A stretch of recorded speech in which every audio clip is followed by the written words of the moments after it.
Okay, girls. So now we are going to start with the new concept. I am going with Article 6. How to find angle between pair of straight lines through the origin. So we know that the equation of the pair of straight lines passing through the origin is given by ax square plus 2hxy plus by square is equal to 0.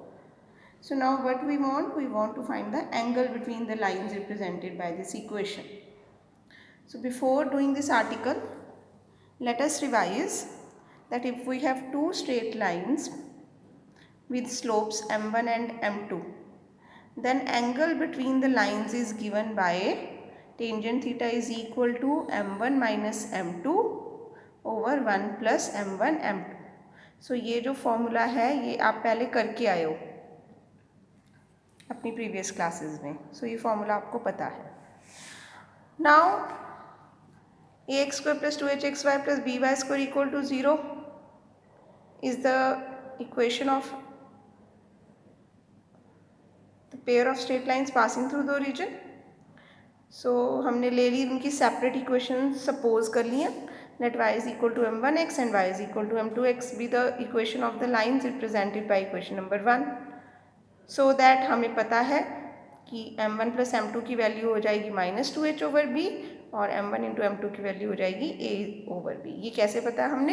ये हमने previous lectures में किया है कि अगर हम इसको quadratic की name y is equal to mx put कर देते हैं तो क्वाड्रेटिक की नेम आ जाता है और वहाँ से हमारे पास sum of roots and product of roots आ जाता है. सो ये अब हमने याद रखना है और इसको हमेशा यूज़ करना है अपने आर्टिकल्स में एंड क्वेश्चन में. So now I am using this formula.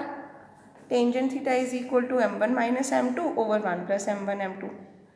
But मुझे यहाँ पे जो वैल्यू पता है वो m1 प्लस m2 की पता है और जबकि यहाँ पे मेरे पास टर्म है m1 माइनस m2. तो ये फॉर्मूला भी आपको पता है. m1 माइनस m2 को हम लिख सकते हैं m1 प्लस m2 की whole square minus 4m1 m2. ये मैंने कैसे लिखा है? ये फॉर्मूला आपको पता है a प्लस बी की whole square minus a minus b की होल स्क्वायर जब हम करते हैं तो हमारे पास 4ab आता है. तो यहाँ से a minus b whole square की अगर वैल्यू फाइंड करनी है तो इसको इधर ले जाओ और इसको इधर ले जाओ तो आपके पास क्या बन जाएगा?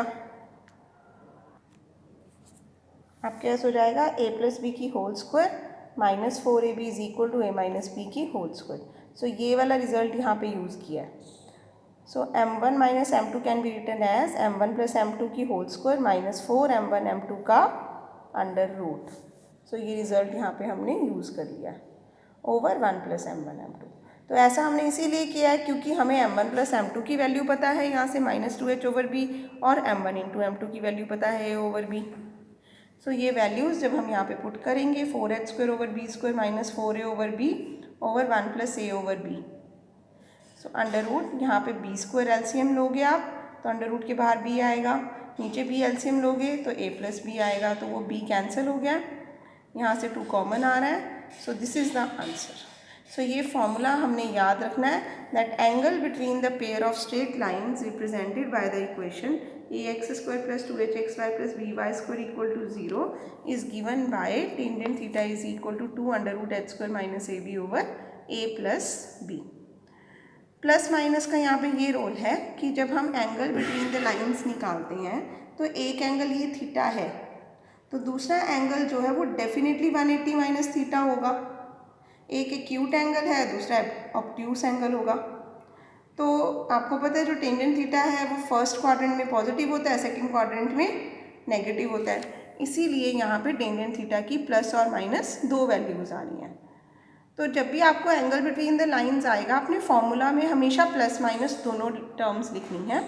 जब आप आंसर लिखोगे तो आप थीटा इज इक्वल टू सिर्फ पॉजिटिव वाला लिख सकते हो और अकॉर्डिंग टू क्वेश्चन जहाँ पे कुछ चेंज होगा वहाँ पे उस क्वेश्चन में मैं वो चीज़ डिस्कस कर दूँगी आपके साथ. अदरवाइज इन जनरल मैं आई एम रिपीटिंग जब आपने फॉर्मूला लगाना है तो आपने प्लस माइनस दोनों लिखना है और जब थीटा इज इक्वल टू लिखना है तो हम सिर्फ पॉजिटिव वाला कंसीडर करके लिख लेते हैं because we are mostly concerned about the acute angle. So जो दूसरा एंगल आएगा आपका वो डेफिनेटली 180 डिग्री माइनस जो भी एक्यूट एंगल आपका होगा वही होगा तो उसकी वजह से वो नेगेटिव वैल्यू दे रहा है. ना यहाँ से क्लियरली आपको पता है lines are perpendicular if means theta हो गया 90 डिग्री, टेंजेंट 90 डिग्री आपको पता है इन्फिनिटी होता है, that means denominator should be 0. So lines are perpendicular if a plus b is equal to 0. Which lines are perpendicular? Lines represented by this equation. I am talking about the pair of straight lines represented by this equation will be perpendicular if a plus b is equal to 0. That is coefficient of x square plus coefficient of y square should be equal to 0. Remember, this is very important condition. आपको ये बहुत अच्छे से याद रखना है that the lines represented by the given equation, I am repeating that the pair of straight lines represented by the given equation are perpendicular if a plus b is equal to 0. Now coincident कब होंगी lines? देखो इस case में lines parallel तो हो नहीं सकती क्योंकि दोनों लाइंस जो है वो ओरिजिन से ही पास कर रही हैं. So lines will be either perpendicular और कोइंसिडेंट. सो कोइंसिडेंट कब होंगी? जब angle between the lines is 0 degree. So tangent 0 0 होता है, that means numerator should be 0. So h square minus a b should be equal to 0 और h square is equal to a b. ये condition हमने पहले भी discuss की थी कि जब h square strictly greater than A b होता है तो line 2 distinct lines are represented by the given equation, और जब h square is equal to a b होता है तो lines represented by the given equation are coincident. So this is important, this result is very important. अब exams में जब question आता है आपके पास find the angle between the given pair of straight lines, जैसे कि let us discuss this first example before going to the next concept. Now in this example they are saying show that this equation represents two straight lines passing through the origin.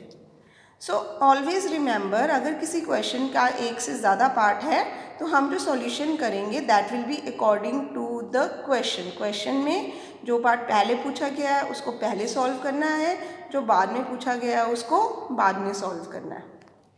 So they are saying that show that the equation represents two straight lines passing through the origin. तो इसका मतलब आपको बिना solve किए check करना है कि क्या ये equation pair of straight lines को रिप्रेजेंट कर रही है या नहीं कर रही. उसके लिए हमने कंडीशन की है अपने प्रीवियस लेक्चर्स में. क्या कंडीशन की है? That H square should be strictly greater than A B for the given equation to represent pair of straight lines. So वही इन्होंने यहाँ पे किया है. This is the given equation, इसको कंपेयर किया है जनरल इक्वेशन से, उससे ए बी और एच की वैल्यूज़ आ गई हैं and they are getting h square minus ab is 100 which is strictly greater than 0. That means h square is strictly greater than ab. So this shows that number 1 represents two straight lines through the origin.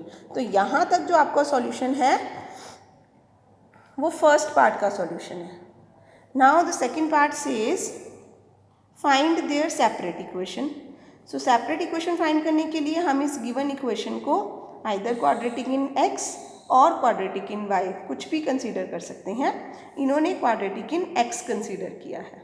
So quadratic in x consider करके 4 into 11 is 44. 44 के factors बनाए हैं 22y and 2y.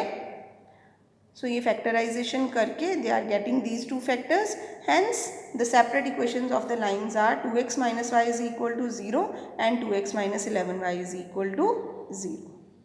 Now let us come to the third part. Third part is and also find the angle between them. So when I have to find angle between them, I will use the formula tangent theta is equal to 2 under root h square minus ab over a plus b, जो कि अभी हमने यहाँ पे derive किया है. tangent theta is equal to 2 under root h square minus ab over a plus b. So this I was telling कि जब आपको एंगल बिटवीन द लाइंस निकालना है तो हम प्लस वाला साइन ही कंसीडर करते हैं. सो प्लस वाला साइन कंसीडर करके I am getting tangent theta is equal to 4/3. Hence angle between the lines is tangent inverse 4/3. So यहाँ पे एक क्वेश्चन जो स्टूडेंट्स मुझसे जनरली क्लास में पूछते हैं वो ये पूछते हैं कि मैम जब हमारे पास यहाँ पे सेपरेट इक्वेशंस आ गई हैं तो हम दोनों की स्लोप्स निकाल लेते हैं m1 और m2, और क्या हम ये वाला फॉर्मूला यूज़ कर सकते हैं angle between the lines find करने के लिए? सो द आंसर इज कि although this formula is absolutely correct, but यहाँ पे जब एग्जामिनर आपको पेपर में ये क्वेश्चन देता है तो actually he want to check कि आपको ये फॉर्मूला पता है कि नहीं। तो क्योंकि ये एक नया कॉन्सेप्ट है जो हमने इसी उसमें किया है, क्लास में किया है, and one more reason, in this example तो आपको सेपरेट इक्वेशंस फाइंड करने के लिए बोला गया था, तो आपको स्लोप्स मिल गई। बट कई क्वेश्चंस ऐसे भी होते हैं जिसमें हमें सेपरेट इक्वेशंस नहीं फाइंड करनी होती और directly angle between the lines find करना होता है। So this formula is more useful, so I will suggest that always try to use this formula whenever you have to find angle between the lines, चाहे आपको separate equations पता हैं, slopes की values पता हैं या नहीं पता, try to use this formula only. So I hope this concept is clear to you.